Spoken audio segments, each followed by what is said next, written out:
মৰিগাঁৱৰ লাহৰীঘাটত চৰ্চাত এজন সংখ্যালঘু নেতা। হঠাৎ চৰ্চাত কিয় আহিছে নেতাজন? এওঁ সংখ্যালঘু নেতা ৰাজবীৰ সিং, অসমৰ সংখ্যালঘু উন্নয়ন বৰ্ডৰ উপাধ্যক্ষ। লাহৰীঘাটৰ ভিন্ন শিক্ষামূলক অনুষ্ঠানৰ পাছত দলীয় কৰ্মীৰ প্ৰতিক্ৰিয়া। পিছে ৰাজবীৰ সিং জ্ঞাত হয়নে এই সম্পৰ্কে?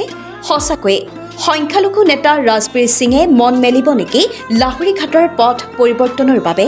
অনুভৱ হৈছে যে আমাৰ নিচিনা সাধাৰণ কৰ্মীসকলৰ ঘৰতো তেওঁ আহিছে, খা খবৰ লৈছে।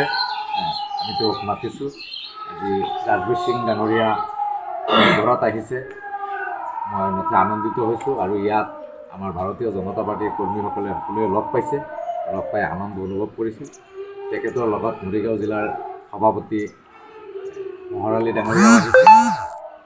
তেওঁলোকে আমাৰ কৰ্মীসকলৰ যে ইমান খবৰ ৰাখে বা ইমানকৈ যে তেওঁলোকে মনত পেলাইছে, আহিছে। আমি যেনেকৈ মাতিছোঁ, আমি ভবাই নাছিলোঁ যে তেখেত মোৰ ঘৰলৈ আহিব। তেনেকুৱা এজন ব্যক্তি আজি আহি পোৱাৰ কাৰণে মই আনন্দিত হৈছোঁ যে ভাৰতীয় জনতা পাৰ্টী মোৰ প্ৰায় 27-28 বছৰ হ'ল, তাৰ ভিতৰত তেখেতো আহিলে। এটা সময়ত এইখন ঘৰত পি এছ চাংমা ডাঙৰীয়া আহিছিলে, আমাৰ স্বৰ্গীয় ইন্দ্ৰমণি বৰা ডাঙৰীয়া আহিছিলে, আমাৰ শ্বহীদ জিন্তু গগৈৰ দেউতাক, তেতিয়া তেওঁ MP প্ৰাৰ্থী আছিল, শ্ৰী ঠগী গগৈ দেৱ ডাঙৰীয়া, তেখেতো ইয়াত আহিছে। আৰু আজি যেন আমাৰ এটা গাত কিবা এটা নতুন উদ্যম আহিছে। আৰু লাহৰীঘাট সমষ্টিৰ বৰ্তমান যিটো পজিশ্যন, ৰাইজে ভাৰতীয় জনতা পাৰ্টীৰ ফালে ঢাল খাইছে।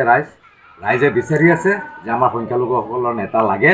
আৰু ঠিক খুব ধুনীয়া এটা সময়ত আমাৰ ৰাজবীৰ সিং ডাঙৰীয়া ইয়াত আহিছে। এই সময়খিনিত তেখেতক পাই আমাৰ ওচৰ চুবুৰীয়া বা মইৰাবাৰী ৰাইজো আনন্দিত হৈছে।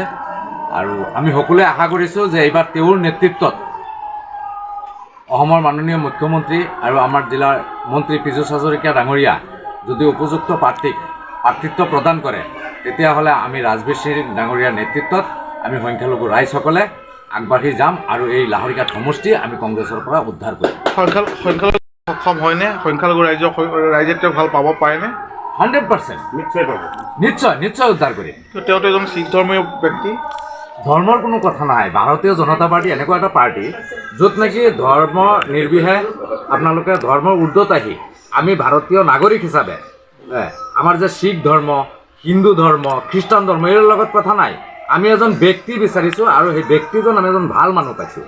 আৰু তেওঁ যে আমাৰ মাইনৰিটিসকলক নেতৃত্ব দিব পাৰিব, এইটো আমি বিশ্বাসত ৰাখিছোঁ। সংখ্যালঘু নেতা হিচাপে তেওঁক আমি বিশ্বাসত ৰাখিছোঁ। সংখ্যালঘু নেতা হিচাপে তেওঁ ৰাজবীৰ সিঙক কোনে ভাবে আপোনালোকে? আমি নিশ্চিতভাৱে ভাবোঁ ৰাজবীৰ সিং ডাঙৰীয়া আমাৰ সংখ্যালঘুসকলক ভাল নেতৃত্ব দিব পাৰিব।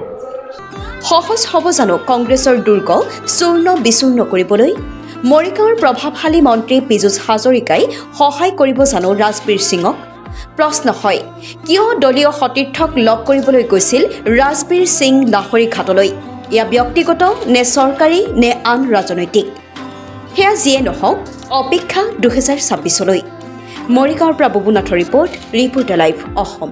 আজি আমাৰ মাজত অসম সংখ্যালঘু বৰ্ডৰ উপাধ্যক্ষ ৰাজবীৰ সিং ডাঙৰীয়া আমাৰ মাজত আহিছে, কৰ্মীসকলৰ খবৰ লৈছে। আৰু তেখেতক আমি সংখ্যালঘুৰ নেতা হিচাপে বিচাৰোঁ, কাৰণ তেখেতৰ নেতৃত্বত হয়তো যদি লাহৰীঘাট সমষ্টিটো উদ্ধাৰ কৰিব পৰা যাব। কাৰণ আমি অলপ সময়ৰ কাৰণে অহাৰ কাৰণেও তথাপিও আমাৰ কৰ্মীসকল নিজে খবৰ লৈ গুচি আহিছে। গতিকে আমি আনন্দিত হৈছোঁ, তেখেত অহাৰ কাৰণে গৌৰৱ অনুভৱ কৰিছোঁ। আৰু আমি ভাৰতীয় জনতা পাৰ্টী মইৰাবাৰী মণ্ডল সমিতিৰ তৰফৰ পৰা তেখেতক কাম কৰি শুভেচ্ছা আৰু কৃতজ্ঞতা জ্ঞাপন কৰিছোঁ।